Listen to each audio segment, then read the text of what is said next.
और पीएम नरेंद्र मोदी ट्रेनों को हरी झंडी दिखा रहे हैं और ये सीधी तस्वीरें आपको दिखा रहे हैं।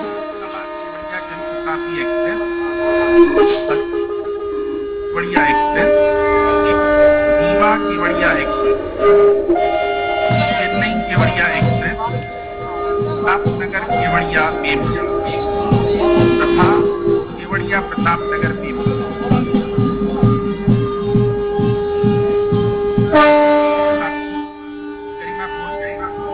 माननीय प्रधानमंत्री जी ने हरी झंडी दिखाई और सभी से इस घातक सफर पर अपने रवाना हो रहे हैं ट्रेनें।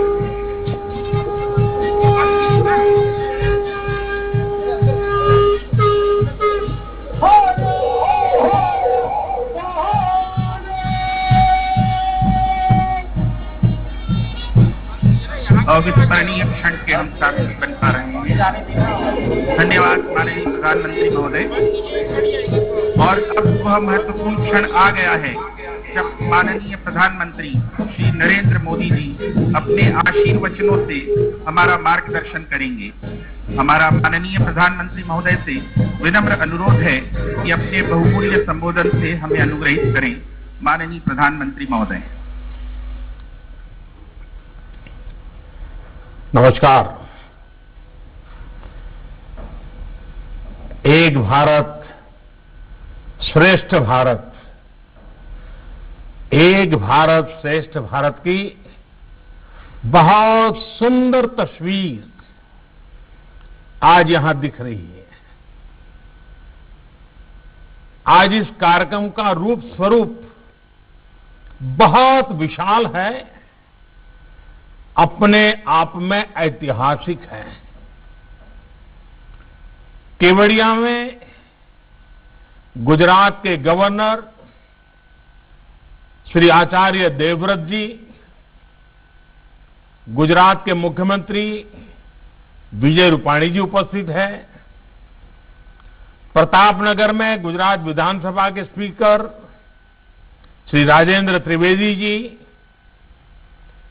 अहमदाबाद से गुजरात के डिप्टी सीएम नितिन पटेल जी, दिल्ली में केंद्रीय मंत्रिमंडल के मेरे सहयोगी पीयूष गोयल जी, विदेश मंत्री जयशंकर जी, डॉक्टर हर्षवर्धन जी, दिल्ली के मुख्यमंत्री भाई अरविंद केजरीवाल जी हमारे साथ जुड़े हैं।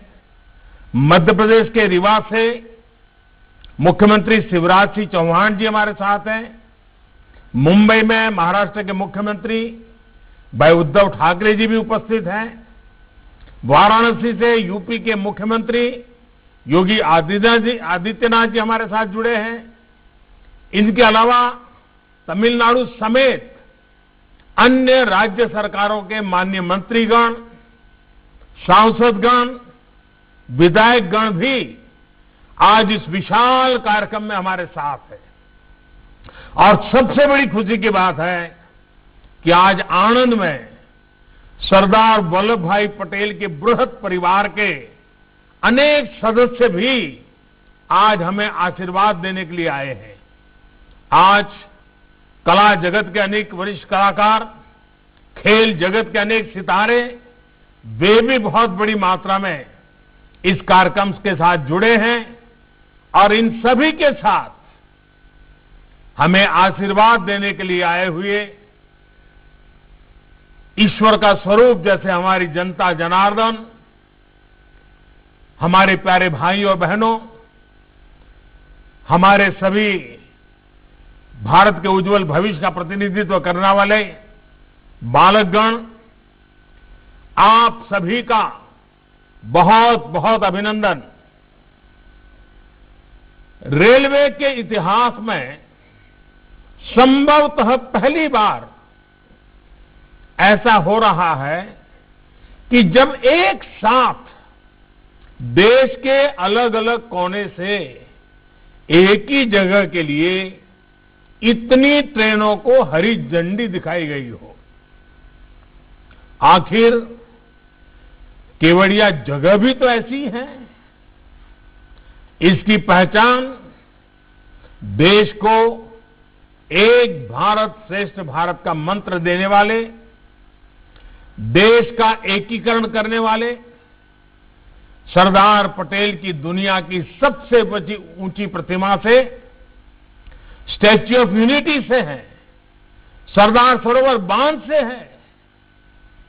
आज का ये आयोजन सही मायने में भारत को एक करती भारतीय रेल के विजन और सरदार वल्लभ भाई पटेल के मिशन दोनों को परिभाषित कर रहा है। और मुझे इस बात की खुशी है, इस कार्यक्रम में अलग अलग राज्यों से इतने जनप्रतिनिधि भी मौजूद हैं। मैं आप सभी का आभार व्यक्त करता हूं। आज केवड़िया के लिए निकल रही ट्रेनों में एक train Puratchi Thalaivar doctor MG Ramachandran central railway station से भी आ रही है। ये भी सुखद संयोग है कि आज भारत रत्न एमजीआर की जयंती भी है। एमजीआर ने फिल्म स्क्रीन से लेकर पॉलिटिकल स्क्रीन तक लोगों के दिलों पर राज किया था। उनका जीवन, उनकी पूरी राजनीतिक यात्रा गरीबों के लिए समर्पित थी। गरीबों को सम्मानजनक जीवन मिले, इसके लिए उन्होंने निरंतर काम किया था। भारत रत्न एमजीआर के इन आदर्शों को पूरा करने के लिए आज हम सब प्रयास कर रहे हैं। कुछ साल पहले ही देश ने उनके सम्मान में चेन्नई सेंट्रल रेलवे स्टेशन का नाम बदलकर एमजीआर के नाम पर किया था। मैं भारत रत्न एमजीआर को नमन करता हूं, उन्हें श्रद्धांजलि देता हूं। साथियों, आज केवड़िया का देश की हर दिशा से सीधी रेल कनेक्टिविटी से जुड़ना पूरे देश के लिए एक अद्भुत क्षण है। हमें गर्व से भरने वाला पल है। थोड़ी देर पहले चेन्नई के अलावा वाराणसी, रीवा, दादर और दिल्ली से केवड़िया एक्सप्रेस और अहमदाबाद से जनशताब्दी एक्सप्रेस केवड़िया के लिए निकली है। इसी तरह केवड़िया और प्रतापनगर के बीच भी मेमू सेवा शुरू हुई है। डभोई चांदोद रेल लाइन का चौड़ीकरण और चांदोद केवड़िया के बीच की नई रेल लाइन अब केवड़िया की विकास यात्रा में नया अध्याय लिखने जा रही है। और आज जब इस रेलवे के कार्यक्रम से मैं जुड़ा हूं, तो कुछ पुरानी स्मृतियां भी ताजा हो रही है। बहुत कम लोगों को मालूम होगा कि बड़ौदा और डभोई के बीच में नैरोगेज रेलवे चलती थी। मुझे अक्सर उसमें यात्रा करने का अवसर रहता था। माता नर्मदा के प्रति मेरा एक जमाने में बड़ा विशेष आकर्षण रहता था। मेरा आना जाना होता था। जीवन के कुछ पल मां नर्मदा की गोद में बिताता था। और उस समय इस नैरोगेज ट्रेन से हम चलते थे। और ये नैरोगेज ट्रेन का मजा ये था कि आप उसकी स्पीड इतनी धीमी होती थी, कहीं पर भी उतर जाइए, कहीं पर भी उसमें चढ़ जाइए, बड़े आराम से। इवन कुछ पल तो आप साथ साथ चले तो ऐसा लगता है कि आपकी स्पीड ज्यादा है। तो मैं भी कभी इसका मजा लूटता था, लेकिन आज अब वो ब्रॉड गेज में कन्वर्ट हो रहा है। इस रेल कनेक्टिविटी का सबसे बड़ा लाभ स्टैच्यू ऑफ यूनिटी देखने आने वाले टूरिस्टों को तो मिलेगा ही। एक कनेक्टिविटी केवड़िया के आदिवासी भाई बहनों का जीवन भी बदलने जा रही है। ये कनेक्टिविटी सुविधा के साथ साथ रोजगार और स्वरोजगार के नए अवसर भी लेकर आएगी। ये रेल लाइन मां नर्मदा के तट पर बसे कर्नाली, पोइचा और गरुड़ेश्वर जैसे आस्था से जुड़े महत्वपूर्ण स्थानों को भी कनेक्ट करेगी। और ये बात सही है, ये पूरा क्षेत्र एक प्रकार से स्पिरिचुअल वाइब्रेशन से भरा हुआ क्षेत्र है और इस व्यवस्था के कारण जो आमतौर पर आध्यात्मिक गतिविधि के लिए यहां आते हैं उनके लिए तो बहुत ही एक प्रकार था, ये बहुत बड़ी भेंट सौगात है। भाई और बहनों, आज केवड़िया गुजरात के सुदूर इलाके में बसा एक छोटा सा ब्लॉक नहीं रह गया है, बल्कि केवड़िया विश्व के सबसे बड़े टूरिस्ट डेस्टिनेशन के रूप में आज उभर रहा है। स्टैच्यू ऑफ यूनिटी देखने के लिए अब स्टैच्यू ऑफ लिबर्टी से भी ज्यादा टूरिस्ट पहुंचने लगे हैं। अपने लोकार्पण के बाद करीब करीब 50 लाख लोग स्टैच्यू ऑफ यूनिटी को देखने आ चुके हैं। कोरोना में महीनों तक सब कुछ बंद रहने के बाद अब एक बार फिर केवड़िया में आने वाले टूरिस्टों की संख्या तेजी से बढ़ रही है। एक सर्वे में अनुमान लगाया गया है कि जैसे जैसे कनेक्टिविटी बढ़ रही है, भविष्य में हर रोज 1 लाख तक लोग केवड़िया आने लगेंगे। साथियों, छोटा सा खूबसूरत केवड़िया इस बात का बेहतरीन उदाहरण है कि कैसे प्लान तरीके से पर्यावरण केवड़िया और प्रतापनगर के बीच भी मेमू सेवा शुरू हुई है। डभोई चांदोद रेल लाइन का चौड़ीकरण और चांदोद केवड़िया के बीच की नई रेल लाइन अब केवड़िया की विकास यात्रा में नया अध्याय लिखने जा रही है। और आज जब इस रेलवे के कार्यक्रम से मैं जुड़ा हूं तो कुछ पुरानी स्मृतियां भी ताजा हो रही है। बहुत कम लोगों को मालूम होगा कि बड़ौदा और डभोई के बीच में नैरोगेज रेलवे चलती थी। मुझे अक्सर उसमें यात्रा करने का अवसर रहता था। माता नर्मदा के प्रति मेरा एक जमाने में बड़ा विशेष आकर्षण रहता था, मेरा आना जाना होता था। जीवन के कुछ पल मां नर्मदा की गोद में बिताता था और उस समय इस नैरोगेज ट्रेन से हम चलते थे। और ये नैरोगेज ट्रेन का मजा ये था कि आप उसकी स्पीड इतनी धीमी होती थी, कहीं पर भी उतर जाइए, कहीं पर भी उसमें चढ़ जाइए, बड़े आराम से। इवन कुछ पल तो आप साथ साथ चले तो ऐसा लगता है कि आपकी स्पीड ज्यादा है। तो मैं भी कभी इसका मजा लूटता था, लेकिन आज अब वो ब्रॉड गेज में कन्वर्ट हो रहा है। इस रेल कनेक्टिविटी का सबसे बड़ा लाभ स्टैच्यू ऑफ यूनिटी देखने आने वाले टूरिस्टों को तो मिलेगा ही। ये कनेक्टिविटी केवड़िया के आदिवासी भाई बहनों का जीवन भी बदलने जा रही है।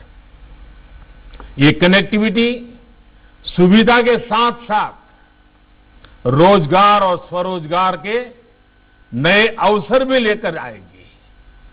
ये रेल लाइन मां नर्मदा के तट पर बसे कर्नाली, पोइचा और गरुड़ेश्वर जैसे आस्था से जुड़े महत्वपूर्ण स्थानों को भी कनेक्ट करेगी। और ये बात सही है, ये पूरा क्षेत्र एक प्रकार से स्पिरिचुअल वाइब्रेशन से भरा हुआ क्षेत्र है और इस व्यवस्था के कारण जो आमतौर पर आध्यात्मिक गतिविधि के लिए यहां आते हैं उनके लिए तो बहुत ही एक प्रकार था ये बहुत बड़ी भेंट सौगात है। भाई और बहनों, आज केवड़िया गुजरात के सुदूर इलाके में बसा एक छोटा सा ब्लॉक नहीं रह गया है, बल्कि केवड़िया विश्व के सबसे बड़े टूरिस्ट डेस्टिनेशन के रूप में आज उभर रहा है। स्टैच्यू ऑफ यूनिटी देखने के लिए अब स्टैच्यू ऑफ लिबर्टी से भी ज्यादा टूरिस्ट पहुंचने लगे हैं। अपने लोकार्पण के बाद करीब करीब 50 लाख लोग स्टैच्यू ऑफ यूनिटी को देखने आ चुके हैं। कोरोना में महीनों तक सब कुछ बंद रहने के बाद अब एक बार फिर केवड़िया में आने वाले टूरिस्टों की संख्या तेजी से बढ़ रही है। एक सर्वे में अनुमान लगाया गया है कि जैसे जैसे कनेक्टिविटी बढ़ रही है, भविष्य में हर रोज 1 लाख तक लोग केवड़िया आने लगेंगे। साथियों, छोटा सा खूबसूरत केवड़िया इस बात का बेहतरीन उदाहरण है कि कैसे प्लान तरीके से पर्यावरण की रक्षा करते हुए इकोनॉमी और इकोलॉजी दोनों का तेजी से विकास किया जा सकता है। यहां इस कार्यक्रम में उपस्थित बहुत से गणमान्य लोग शायद केवड़िया नहीं गए होंगे, लेकिन मुझे विश्वास है कि एक बार केवड़िया की विकास यात्रा देखने के बाद आपको भी अपने देश की इस शानदार जगह को देख करके गर्व होगा। साथियों, मुझे याद है जब शुरू में केवड़िया को दुनिया का बेहतरीन फैमिली टूरिस्ट डेस्टिनेशन बनाने की बात की जाती थी, तो लोगों को यह सपना ही लगता था। लोग कहते थे ये संभव ही नहीं है, हो ही नहीं सकता, इस काम में तो अनेकों दशक लग जाएंगे। खैर, पुराने अनुभव के आधार पर उनकी बातों में तर्क भी था। न केवड़िया जाने के लिए चौड़ी सड़कें, न उतनी स्ट्रीट लाइटें, न रेल, न टूरिस्टों को रहने के लिए बेहतर इंतजाम। अपनी ग्रामीण पृष्ठभूमि में केवड़िया देश के अन्य छोटे से गांवों की तरह ही एक था, लेकिन आज कुछ ही वर्षों में केवड़िया का कायाकल्प हो चुका है।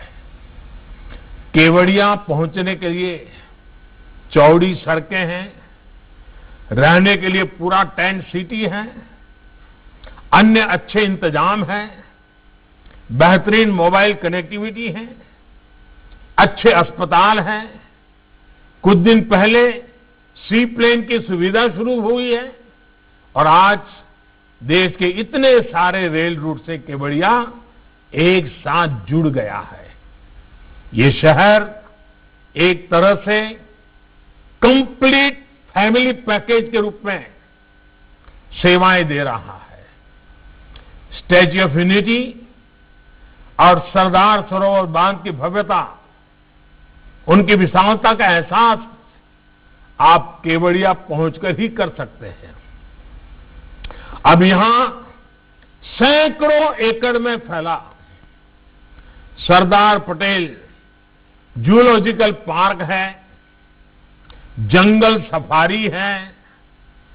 एक तरफ आयुर्वेद और योग पर आधारित आरोग्य वन है, तो दूसरी तरफ पोषण पार्क है। रात में जगमगाता ग्लो गार्डन है, तो दिन में देखने के लिए कैक्टस गार्डन और बटरफ्लाई गार्डन है।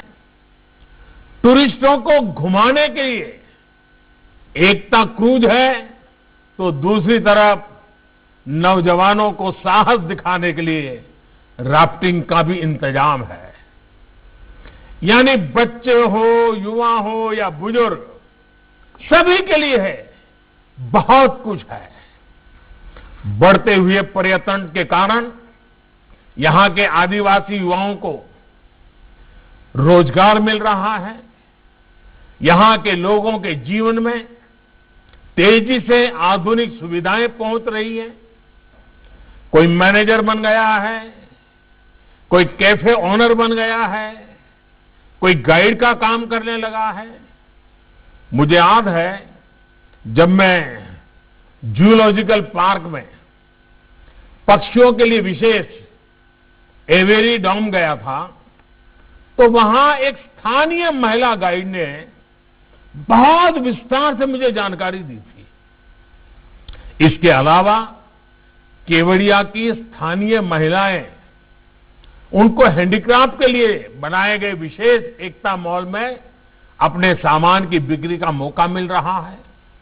मुझे बताया गया है कि केवड़िया के आदिवासी गांवों में 200 से ज्यादा रूम्स की पहचान करके उन्हें टूरिस्ट के होम स्टे के तौर पर विकसित किया जा रहा है।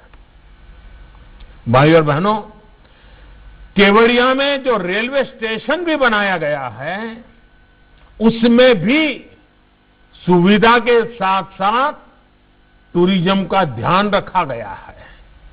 यहां ट्राइबल आर्ट गैलरी और एक व्यूइंग गैलरी भी बनाई जा रही है। इस व्यूइंग गैलरी से पर्यटक स्टैच्यू ऑफ यूनिटी को देख पाएंगे। साथियों, इस प्रकार के लक्ष्य और लक्ष्य केंद्रित प्रयास भारतीय रेल के बदलते स्वरूप का भी प्रमाण है। भारतीय रेल पारंपरिक सवारी और मालगाड़ी वाली अपनी भूमिका निभाने के साथ ही हमारे प्रमुख टूरिस्ट और आस्था के जुड़े सर्किट को भी सीधी कनेक्टिविटी दे रही है। अब तो अनेक रूट्स पर विस्टाडोम वाले कोचेज भारतीय रेल की यात्रा को और आकर्षक बनाने वाले हैं। अहमदाबाद केवड़िया जनशताब्दी एक्सप्रेस भी उन ट्रेनों में से होगी जिसमें विस्टाडोम कोच की सुविधा मिलेगी। साथियों, बीते वर्षों में देश के रेल इंफ्रास्ट्रक्चर को आधुनिक बनाने के लिए जितना काम हुआ है वो वाकई अभूतपूर्व है। आजादी के बाद हमारी ज्यादातर ऊर्जा पहले से जो रेल व्यवस्था थी उसको ठीक ठाक करने या सुधारने में ही लगी रही। उस दौरान नई सोच और नई टेक्नोलॉजी पर फोकस कम ही रहा। ये अप्रोच बदली जानी बहुत जरूरी थी और इसलिए बीते सालों में देश में रेलवे के पूरे तंत्र में व्यापक बदलाव करने के लिए काम किया।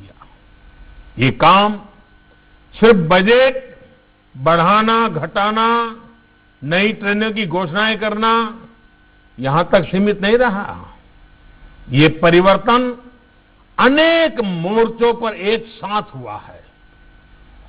अब जैसे केवड़िया का रेल से कनेक्ट करने वाले इस प्रोजेक्ट का ही उदाहरण देखें तो इसके निर्माण में, जैसे अभी वीडियो में बताया गया था, मौसम ने, कोरोना की महामारी ने अनेक प्रकार की बाधाएं आई, लेकिन रिकॉर्ड समय में इसका काम पूरा किया गया। और जिस नई निर्माण टेक्नोलॉजी का इस्तेमाल अब रेलवे कर रही है उसने इसमें बहुत मदद की है। इस दौरान ट्रैक से लेकर पुलों के निर्माण तक नई तकनीक पर फोकस किया गया। स्थानीय स्तर पर उपलब्ध संसाधनों का उपयोग किया गया। सिग्नलिंग के काम को तेज करने के लिए वर्चुअल मोड के जरिए टेस्ट किए गए, जबकि पहले की अगर स्थितियों में ऐसी रुकावटें आने पर अक्सर ऐसे प्रोजेक्ट लटक जाते थे। साथियों, डेडिकेटेड फ्रेट कॉरिडोर का प्रोजेक्ट भी हमारे देश में पहले जो तौर तरीके चल रहे थे उसका एक उदाहरण ही मान लीजिए। पूर्वी और पश्चिमी डेडिकेटेड फ्रेट कॉरिडोर ने के एक बड़े सेक्शन का लोकार्पण कुछ ही दिन पहले मुझे करने का मौका मिला। राष्ट्र के लिए बहुत जरूरी इस प्रोजेक्ट पर 2006 से लेकर 2014 तक यानी लगभग 8 सालों में सिर्फ कागजों पर ही काम हुआ। 2014 तक 1 किलोमीटर ट्रैक भी नहीं बिछाया था। अब अगले कुछ महीनों में कुल मिलाकर के 1100 किलोमीटर का काम पूरा होने जा रहा है। साथियों, देश में रेल नेटवर्क के आधुनिकीकरण के साथ ही आज देश के उन हिस्सों को रेलवे से कनेक्ट किया जा रहा है जो अभी कनेक्टेड नहीं थे। आज पहले से कहीं ज्यादा तेजी के साथ पुराने रेल रूट का चौड़ीकरण और बिजलीकरण किया जा रहा है। रेल ट्रैक को ज्यादा स्पीड के लिए सक्षम बनाया जा रहा है। यही कारण है कि आज देश में सेमी हाई स्पीड ट्रेन चलाना संभव हो रहा है और हम हाई स्पीड ट्रैक और टेक्नोलॉजी की तरफ तेजी से आगे बढ़ रहे हैं। इस काम के लिए बजट को कई गुना बढ़ाया गया है। यही नहीं, रेलवे एनवायरमेंट फ्रेंडली भी हो, ये भी सुनिश्चित किया जा रहा है। केवड़िया रेलवे स्टेशन भारत का पहला ऐसा स्टेशन है जिसको शुरुआत से ही ग्रीन बिल्डिंग के रूप में सर्टिफिकेशन मिला है। भाइयों और बहनों, रेलवे के तेजी से आधुनिकीकरण का एक बड़ा कारण रेलवे मैन्युफैक्चरिंग और रेलवे टेक्नोलॉजी में आत्मनिर्भरता पर हमारा बल है, हमारा फोकस है। बीते सालों में इस दिशा में जो काम हुआ उसका परिणाम अब धीरे धीरे धीरे हमारे सामने दिख रहा है। अब सोचिए, अगर हम भारत में हाई हॉर्स पावर के इलेक्ट्रिक लोकोमोटिव नहीं बनाते तो क्या दुनिया की पहली double track long haul container train क्या भारत चला पाता? आज भारत में ही बनी एक से एक आधुनिक ट्रेनें भारतीय रेल का हिस्सा है। भाइयों और बहनों, आज जब भारतीय रेल के ट्रांसफॉर्मेशन की तरफ हम आगे बढ़ रहे हैं तो highly skilled specialist man power और प्रोफेशनल्स भी बहुत जरूरी है। वडोदरा में भारत की पहली डीम्ड रेलवे यूनिवर्सिटी की स्थापना के पीछे यही मकसद है। रेलवे के लिए इस प्रकार का उच्च संस्थान बनाने वाला भारत दुनिया के गिने चुने देशों में से एक है। रेलवे ट्रांसपोर्ट हो, मल्टी डिसिप्लिनरी रिसर्च हो, ट्रेनिंग हो, हर प्रकार की आधुनिक सुविधाएं हो, ये सारी चीजें यहां उपलब्ध कराई जा रही हैं। 20 राज्यों के सैकड़ों मेधावी युवा भारतीय रेल के वर्तमान और भविष्य को बेहतर बनाने के लिए खुद को प्रशिक्षित कर रहे हैं। यहां होने वाले इनोवेशंस और रिसर्च से भारतीय रेल को आधुनिक बनाने में और मदद मिलेगी। भारतीय रेल भारत की प्रगति के ट्रैक को गति देती रहे, इसी कामना के साथ फिर से गुजरात सहित पूरे देश को इन नई रेल सुविधाओं के लिए बहुत बहुत बधाई और सरदार साहब को एक भारत श्रेष्ठ भारत का उनका जो सपना था, जब हिंदुस्तान के कोने कोने से स्टैच्यू ऑफ यूनिटी की पवित्र धरा पर देश की भिन्न भिन्न भाषाएं, भिन्न भिन्न वेश वाले लोगों का आना जाना बढ़ेगा तो देश की एकता का वो दृश्य एक प्रकार से नित्य वहां लघु भारत हमें दिखाई देगा। आज केवड़िया के लिए बड़ा विशेष दिवस है। देश की एकता और अखंडता के जो निरंतर प्रयास चल रहे हैं उसमें एक नया अध्याय है। मैं फिर एक बार सबको बहुत बहुत बधाई देता हूं। बहुत बहुत धन्यवाद। धन्यवाद माननीय प्रधानमंत्री महोदय। आपके ओजस्वी, प्रेरणादायक, उत्साहवर्धक और बहुमूल्य संबोधन के लिए हम अंतर्मन से आभारी हैं। आज के इस गरिमापूर्ण समारोह में हमारे साथ जुड़े सभी गणमान्य अतिथियों और महानुभावों के प्रति भी हम हार्दिक धन्यवाद व्यक्त करते हैं। जय हिंद।